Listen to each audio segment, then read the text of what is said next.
Hey there! So, let's dive into the problem at hand. It seems like our ApolloServer setup is working smoothly for queries and mutations, but subscriptions are giving us a hard time. The context function isn't being triggered for subscriptions, despite our best efforts with split links. We've been at it for weeks and still haven't cracked the code. What could we possibly be missing? Now, onto the solution that might just have cracked the subscription puzzle. The ApolloClient setup looks promising. By creating a split link that differentiates between regular operations and subscriptions, we can ensure that custom headers are correctly added to the requests.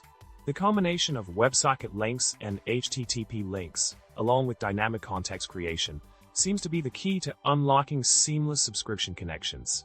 Delving deeper into the solution, the ApolloServer configuration appears to be the missing piece of the puzzle.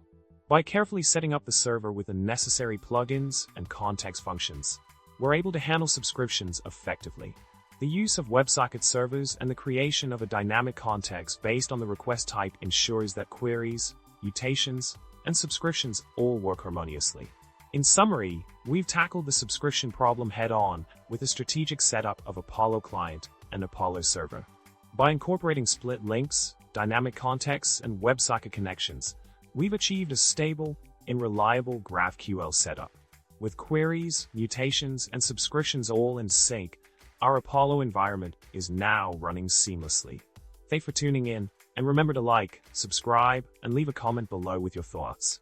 See you in the next one.